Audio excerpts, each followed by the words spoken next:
pasadito de romana. Bueno, buenas tardes. Nosotros ya nos conocen en la comunidad hispana como el clan de los sevillanos. Bueno, somos un equipo de técnicos de trabajo que trabaja en la Consejería de Hacienda y Administración Pública. Y lo que os vamos a contar esta tarde es la experiencia que hemos tenido con incidencias que se han ido presentando nuestros usuarios durante el periodo de teletrabajo. Así que, si os parece, paso a compartir la pantalla y nos ponemos a ello. Va a empezar mi compañero Francisco con la presentación. Hola, buenas tardes desde España. Vamos a hacer una presentación después de la gran charla que nos ha dado nuestro amigo Ismael. Vamos a intentar, explicaros un poquito cómo ha sido las incidencias que hemos tenido en el teletrabajo durante el confinamiento. Vamos a esperar que mi compañero Rafa ponga la pantalla. ¿Se ve ya? Sí, se ve ya. Vale, pues empezamos. Bueno, en esta presentación os vamos a explicar un poquito qué es lo que nos hemos encontrado durante el confinamiento, qué incidencias han sido las más habituales y cómo hemos actuado, ¿vale? Somos parte, los tres compañeros que estamos aquí, somos parte del equipo de microinformática de la Consejería de Hacienda. La Consejería de Hacienda, para situar un poquito, está ubicada en Sevilla. Tiene unos 1.200 usuarios, o sea, personal administrativo, altos cargos, y estamos divididos, damos soporte a varias sedes, ¿vale? Hemos conseguido que el 80% de los usuarios utilicen la herramienta de LibreOffice. Y en todos los equipos que instalamos, todo lleva instalado ya la herramienta, ¿vale? La pregunta es, ¿cómo hemos llegado a ese porcentaje tan alto de utilización del LibreOffice? Bueno, por la palabra clave, ya lo hemos hablado en alguna que otra charla, es la migración, ¿vale? Partimos de que hace unos 5 años aproximadamente, sobre el 2015, teníamos un equipamiento de ofimática bastante obsoleto, ¿vale? Entonces, el equipo de microinformática, apoyado con el equipo de administradores y varios del servicio, pues nos pusimos mano a la obra en la migración. El alto porcentaje de implantación es resultado del trabajo del equipo que estamos viendo en pantalla. Son compañeros que trabajaron con nosotros durante la migración 2015. Lo podéis ver para que, bueno, un poquito ellos también aparezcan. Y os cuento un poquito cómo fue la migración. Empezamos en 2015, cuando se tomó la decisión de migrar a LibreOffice. El escenario en ese momento era bastante disperso. Principalmente nos encontramos que lo que he dicho antes, de los 1.200 usuarios aproximadamente, estamos utilizando la herramienta Office 97. ¿Vale? Esta herramienta, pues bueno, se quedaba ya un poquito cortita y la pregunta era, ¿vamos a cambiar la ofimática? ¿Y cuáles fueron los motivos para promover este cambio? En primer lugar, lo que ya he dicho. Si tenemos Office 97, la herramienta, estábamos hablando de 2015, la herramienta estaba ya con una obsolescencia de varios años, ¿vale? También empezamos a migrar los sistemas operativos de los equipos que teníamos. Que hacían, cuando empezamos a migrar a Windows 7 y Windows 10, ya las versiones que teníamos de Office ya iban con problemas y además obligaba a comprar licencias nuevas. ¿En qué momento nos encontramos? Pues en 2015 estábamos todavía metidos en la crisis, ¿vale? ¿Qué es lo que pasa? Teníamos que buscar soluciones baratas para disminuir los costes. Tuvimos la suerte de que nos encontramos con una herramienta potente y fiable para poder sustituir lo que ya existía. Pues estábamos hablando de un Office. Sí es verdad que en un Office 97, pero todos los usuarios estaban acostumbrados a utilizar la herramienta y necesitábamos una con la que demostrarles de que podían hacer el mismo trabajo o incluso más, ¿vale? Y una de las cosas muy importantes que siempre debe ocurrir en una migración es que tengamos el apoyo de los jefes, ¿vale? En este caso, como la migración iba implantada desde arriba, los usuarios, pues, la verdad que no, tenían que adaptarse al proceso que íbamos a iniciar, ¿vale? ¿Qué sugerencias os damos si empezáis una migración? Es muy importante que el usuario se sienta que tiene el apoyo por nuestra parte. Nosotros dimos unas sesiones de formación con las cuales los usuarios no se encontraron solos en el día a día, ¿vale? Ellos se les estaba cambiando una herramienta con la cual llevaban muchos años trabajando y no podían encontrarse de la noche a la mañana con una herramienta que no conocían. Para ello dimos unas sesiones de formación, sobre todo fueron de Writer y de Cal. Eran unas sesiones en las cuales le enseñábamos un poquito la herramienta, le enseñábamos a hacer plantillas, digamos lo que ellos hacían día a día. Con lo cual, cuando le montamos la herramienta, ya ellos la conocían, ¿vale? Muy importante, la migración es un proceso que debe continuarse en el tiempo. Eso quiere decir que no podemos dejar al usuario abandonado. O sea, nosotros en el día a día, aparte de realizar las incidencias que se van produciendo, vamos dando soporte también continuo y si es necesario, un poco de formación al usuario, ¿vale? Con esto, el usuario, cada vez que se encuentra un error o un problema, estamos ahí. Y ellos se sienten, digamos, más tranquilos, ¿vale? Otra de las cosas fundamentales que nos ayuda mucho LibreOffice es que está siempre actualizada, ¿vale? Es un software que constantemente lo vamos actualizando y va teniendo sus mejoras, ¿vale? Con lo cual, eso genera en los usuarios una confianza de que tiene un software que no está obsoleto, como pasaba con Office 97, ¿vale? Bueno, tras haber trabajado ya con la migración desde hace varios años y dando soporte continuo, en marzo nos encontramos de que nos vamos todos a casa. En ese momento, esto no se había producido nunca, todos los usuarios se desplazan a casa y tenemos que dar soporte todo desde nuestra casa en teletrabajo. Y ahora mi compañero Rafa va a explicar un poquito qué son las incidencias que nos hemos ido encontrando. Rafael. Sí. Bueno, como comenta Frank, en marzo de este año aquí en España nos hemos enfrentado a una cosa que no había sucedido nunca. Y como antes ha preguntado Gustavo sobre el tema del desarrollo de las aplicaciones de Moodle y demás en el chat en Twitter, en YouTube, esto todo es nuevo y todo ha obligado a que se dé un paso adelante en todas las medidas relacionadas con el teletrabajo, la teleformación, teletrabajo, etcétera, ¿no?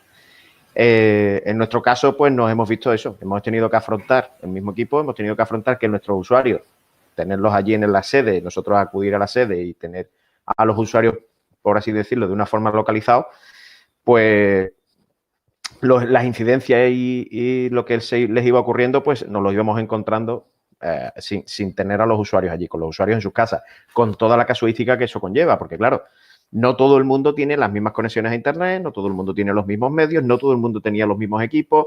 Esto fue todo prácticamente de un día para otro. Nosotros nos vimos que en 3 días tuvimos que configurar prácticamente pues, del orden de 300, 400, 500 VPN, que fueron las que se hicieron al principio. Todas las demás las tuvimos casi que ir haciendo después durante ya el proceso de confinamiento, con la gente ya en sus casas. Entonces, es un escenario bastante peculiar con el que nos hemos enfrentado.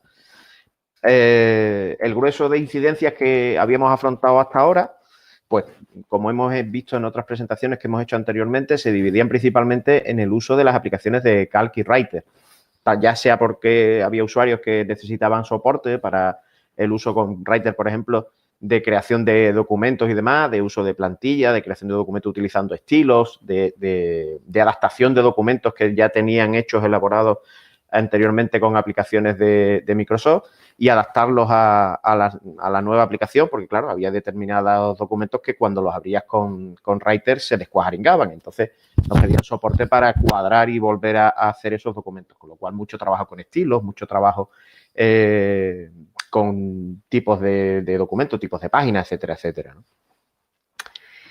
Pero ¿qué pasa? Que llegó llegó el COVID, llegó el puñetero virus que nos tiene a todo el mundo de cabeza.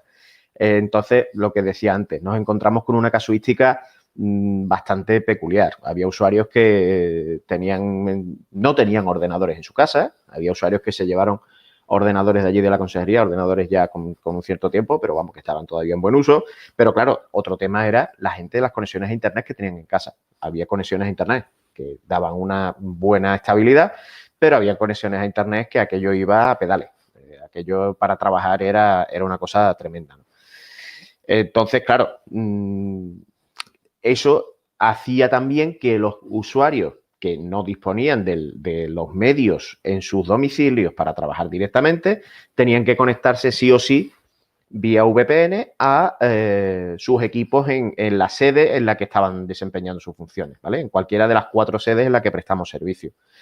Eso, pues, claro, hizo que el número de incidencias al principio creciese de una manera exponencial. El número de incidencias porque, claro, entre la gente que no sabía cómo conectarse, etcétera, etcétera, había una serie de incidencias que fueron creciendo. Y la ofimática, pues, no fue menos, ¿no?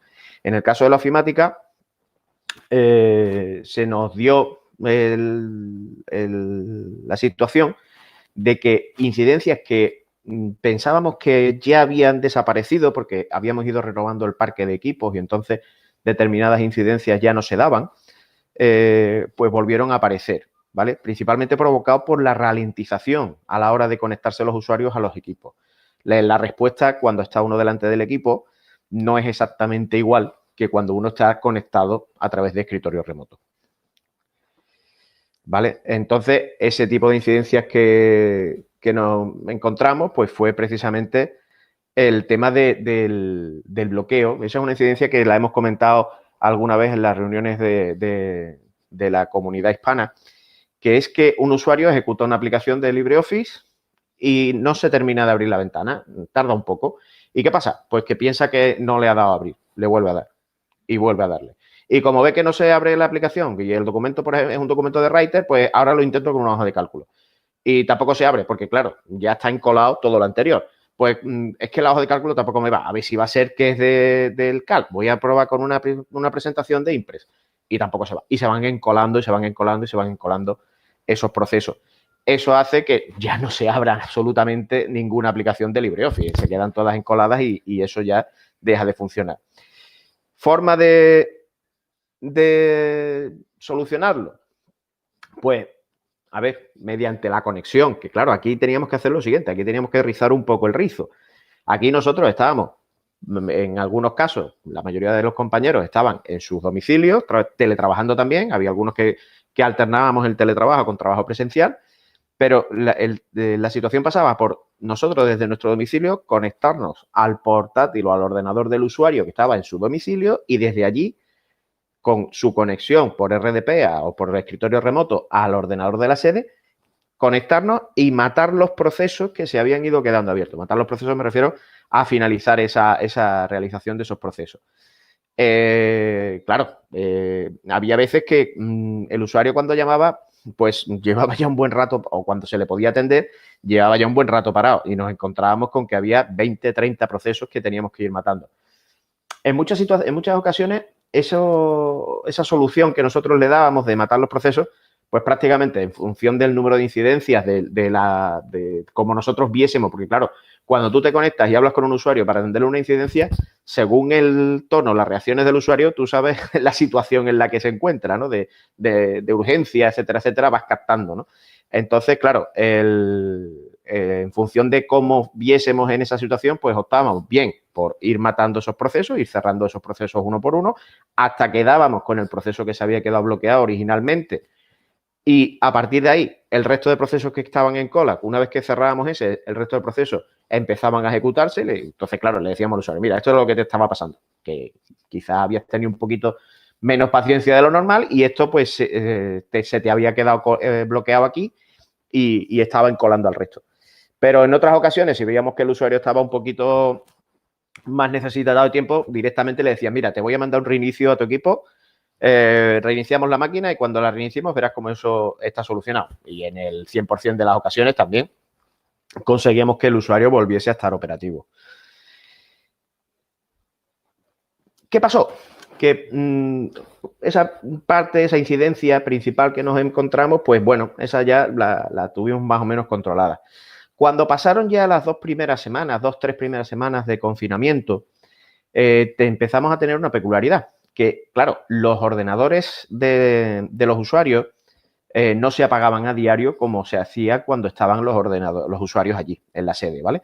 Entonces, pasado ese tiempo, empezamos a recibir incidencias, empezaron a llegar, y cada vez en más números, de usuarios que decían que cuando estaban trabajando con las aplicaciones de LibreOffice, no se veían los elementos de menú, no se veían los botones las opciones de menú de la barra de menú, ni los elementos del menú contextual, o los elementos del menú contextual aparecían todos como desactivados. La incidencia tipo era, en LibreOffice no puedo hacer nada, ni puedo guardar, ni puedo copiar, ni puedo pegar, no me deja hacer nada. Ese tipo de incidencias todas venían relacionadas con lo mismo. Entonces, claro, al principio, en medio y al final prácticamente, porque vimos que fue la solución también más rápida, la fuimos solucionando reiniciando el equipo. En esas ocasiones, ¿vale? Como digo aquí, fue reiniciar el PC del usuario. También vimos y hicimos pruebas a raíz de una conversación que tuvimos también en una reunión de la comunidad de LibreOffice, que nos indicaron que podría tratarse de una saturación de la memoria caché que tiene asignado el perfil del usuario en LibreOffice. Ciertamente hicimos esa prueba y realmente era el fallo, ¿no? Pero en la mayoría de las ocasiones era más rápido reiniciar la máquina y el usuario volvía a quedar operativo en cuestión de 3-4 minutos. De la otra manera, pues teníamos que hacer más operaciones y quizás nos parecía más lento, más que nada por el volumen de incidencia en general, no solo de ofimática, sino el volumen de incidencia en general que había que atender en ese periodo, ¿no? Y ya por último, bueno, hay otro de los grandes casos que nos hemos encontrado, que también quizás sea la parte con mayor envergadura, ¿no? Que es el tema de los equipos. Claro, nosotros estábamos en un proceso de renovación del parque de ordenadores. ¿Qué pasa? Que había ordenadores que tenían más tiempo y otros que tenían menos. Entonces había ordenadores que empezaban a dar errores de hardware continuados. En la medida que se podía, íbamos parcheando, íbamos reparando y dejando los ordenadores operativos, pero había casos ya que se hacía el tema insostenible. Sí, estamos. Ah, bueno, me miente. Pues a mí esta muchacha me ha dicho otra vez que el streaming se ha parado. Sí, me dio falsas expectativas. No captamos las señales, compañero. O es familiar de Murphy y se ha molestado del comentario. Claro, debe ser la hija. Y no, se me queja. Qué malvada.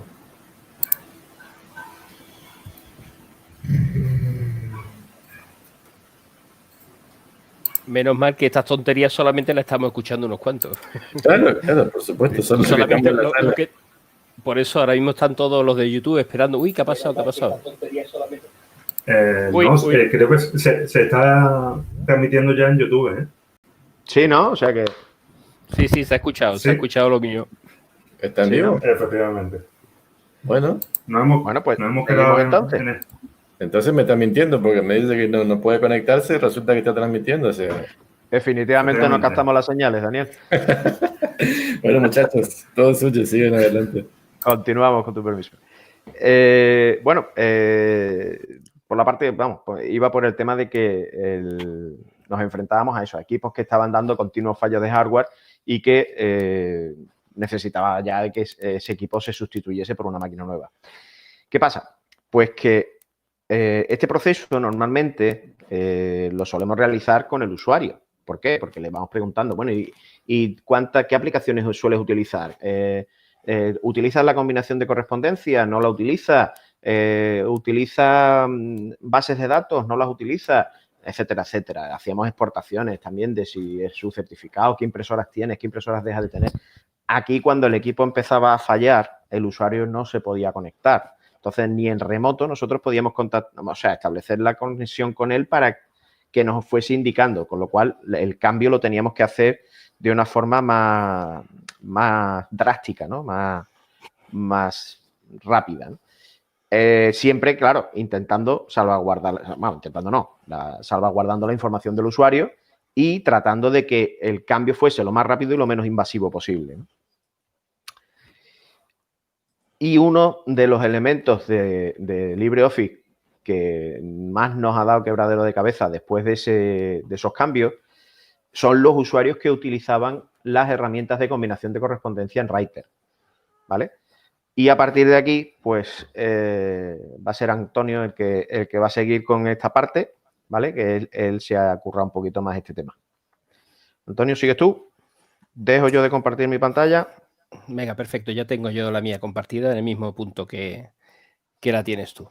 Vale, voy a quitar mi cámara. Sí, te lo agradecemos. Exacto. Bueno, pues como ha comentado Rafa, uno de los problemas que también nos surgió con esto de los cambios de equipos y tal, era que empezamos a ver problemas con la combinación de correspondencia. ¿Qué problema era realmente el que tenía? Bueno, pues como los usuarios hacen la combinación de correspondencia, sabe que tienen un fichero Writer, que tienen un fichero Calc, pero no eran conscientes de que había un fichero intermedio con extensión ODB, que es un fichero base, y que se generaba. Y entonces, bueno, pues tenían localizado el fichero Writer, el fichero Calc, pero bueno, no sabían, tenían perdido, ¿no? Funcionaba y bueno, eso les daba igual. ¿Qué ocurre? Cuando realizábamos los cambios de equipo, bueno, pues ese fichero ODB que ellos creaban, que se creaba en el perfil del usuario, se perdía. Porque nosotros tenemos un perfil móvil para que los usuarios se loguen desde cualquier equipo al que tienen acceso, puedan tener todo su acceso directo y demás. Y entonces, bueno, pues hay un parte de perfil que quedaba en el equipo y hay otra parte que era el que se cargaba. Y entonces, bueno, pues los usuarios se iban encontrando cosas como esta, ¿no? Que donde están los orígenes de datos, pues no aparecía. Porque teníamos que regenerarle ese origen de datos para que pudieran volver a hacer el trabajo de la combinación de correspondencia. Nosotros, bueno, pues lo hacíamos en otras charlas de la comunidad. Hemos visto una manera, nosotros tenemos otra, que es justamente cuando entramos en orígenes de datos de direcciones, ¿vale? No es ni mejor ni peor, simplemente es otra distinta. Entonces, cuando entramos en este tipo de plantilla, nosotros pues nos aparece esta pantalla y entonces le damos al botón de asignar. Una vez que le damos a asignar, bueno, pues empezamos un pequeño proceso en el que seleccionamos el tipo de origen de datos externos. Una vez que le damos, nos aparece la pantalla que está justamente debajo, que es en el que aparece el botón de configuración. Y ahí la parte que teníamos era que seleccionamos el origen de datos, que no era ni más ni menos que el fichero calc, que era el que donde iban poniendo los usuarios, pues los destinatarios, ¿vale? O los destinatarios, incluso parte del mensaje que tenían que colocar dentro de los ficheros de Writer. Le facilitaba bastante ese trabajo. No tenían una carta tipo Y al principio era una carta tipo con etiquetas. Bueno, pues ahora iban un poco más personalizadas, dirigiéndose a la persona con el campo nombre y tal, ¿no? Cuando le dábamos a examinar, bueno, pues aparecía ya la ruta en la que nosotros queríamos el fichero de hoja de cálculo, ¿no? En este caso, bueno, pues se llama combinación.ods. Y cuando eso, bueno, pues aquí damos a siguiente. Y una de las cosas que los usuarios no se daban cuenta, ellos sabían que tenían que desmarcar la parte de incrustar esta definición de libreta de direcciones en el documento actual, pero no se daban cuenta que la ubicación era una que venía por defecto y era la que realmente luego perdían, ¿no? Y bueno, pues con el tiempo nos dimos cuenta que nos facilitó también una solución que se nos daba a un problema, que si le damos a examinar, casi siempre, bueno, pues si era una combinación de correspondencia que hiciera un solo usuario que no tuviera que compartir ni nada, bueno, pues la ponía en la misma ubicación donde estuvieran los documentos y siempre viajaban, ¿no? Que si lo ponían en la carpeta de almacenamiento, una carpeta departamental de la que se hacen copia de seguridad y siempre la tienen disponible, entren desde un equipo, desde otro, bueno, pues nunca le iba a dar problema ese fichero writer. Y también nos dimos cuenta que era posible de que dos personas que hicieran el mismo trabajo pudieran modificar el fichero calc y que simplemente había que, a medida que se iban incorporando personas, si eran dos personas, bueno, pues se incorporaba una tercera, simplemente regenerábamos este origen de datos, con lo cual era mucho más fácil y todos tenían los datos actualizados. Evidentemente no podían hacer cosas concurrentes y demás, o si uno estaba modificando la hoja de cálculo, no, hasta que grabara no se iba a hacer bien. Pero bueno, nos facilitó bastante esa posibilidad de que dos o más personas tuvieran un mismo origen de datos y que no se perdiera, ¿no? En este caso ya, pues si os fijáis, otra de las cosas que hacíamos era que no nos dábamos cuenta al principio y poníamos a lo mejor otro nombre a la base, al origen de datos. En este caso, por ejemplo, el origen de datos, si os fijáis en la parte intermedia de la pantalla pone combinar. Sin embargo, en la parte del documento writer pone combinación. Nos dimos cuenta que nos daba más trabajo porque si le poníamos cualquier otro nombre, después teníamos que ir bajando los campos a donde correspondieran. Sin embargo, si le poníamos el mismo nombre, por sorpresa, bueno, pues permitía que se pudiera seguir utilizando sin tener que hacer ningún cambio más.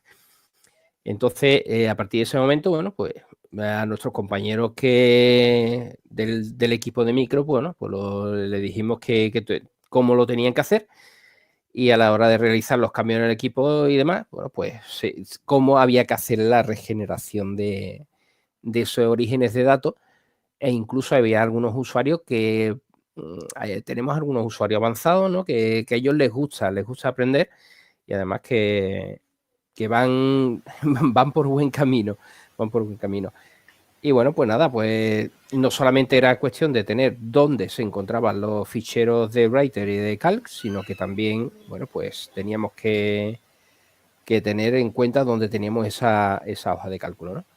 Esa base de datos. Esta solución, bueno, pues la encontramos a causa de la necesidad provocada por la calamidad, ¿no? Nos facilita el trabajo en el futuro, nos lo facilita actualmente y todo, y siempre lo que vamos buscando es reducir el tiempo de resolución de incidencias, porque así también el usuario pues está el menor tiempo posible parado y eso a ellos aunque nosotros le estemos ayudando, pero siempre para ellos es un fastidio, ¿no? Que pararse en el trabajo y que tengamos que hacer algún tipo de intervención. Y bueno, ya para despedirnos, ¿no? Pues esto es un deseo, de hecho que es en común al grupo en este caso de del Clan de los Sevillanos, queremos agradecer a la comunidad hispana de LibreOffice el soporte que nos ha facilitado, porque hay veces que nos hemos visto trancados y ahí estaban ellos, ¿no? Y así también como diariamente lo hacen a través del grupo de Telegram que tenemos de LibreOffice y bueno, pues ahí podemos ver diariamente que esta comunidad funciona, está para dar soporte y sobre todo, bueno, pues para mejorar todo de todos. Así que muchas gracias a todas y a todos. Y bueno, pues por nuestra parte, mi compañero Fran, mi compañero Rafa, seguiremos tratando de aportar siempre que podamos, en la medida de nuestras posibilidades. Aquí estamos para lo que necesitéis y sepamos. Y ha sido pues, un placer poder intervenir en este evento. Y bueno, pues ahí tenéis también nuestro correo electrónico, por si alguien necesita algo más, bueno, pues que no dude en ponerse en contacto con nosotros. Muchas Lo gracias. del Clan de los Sevillanos, si se me permite, lo del Clan de los Sevillanos no es creación nuestra, se lo debemos al amigo Ismael, que nos bautizó así casi al principio. Cuando empezamos a entablar comunicaciones con la comunidad, fue Ismael el que ya nos bautizó con el nombre del Clan de los Sevillanos. Y como nos ha gustado, bueno, pues hemos dicho, venga, para adelante. Sí, cierto, nos gustó. Aprovechando que están los tres juntos, a ver cuándo aplican para la membresía. Bueno, pues sinceramente estábamos esperando a ver si caía ya pronto.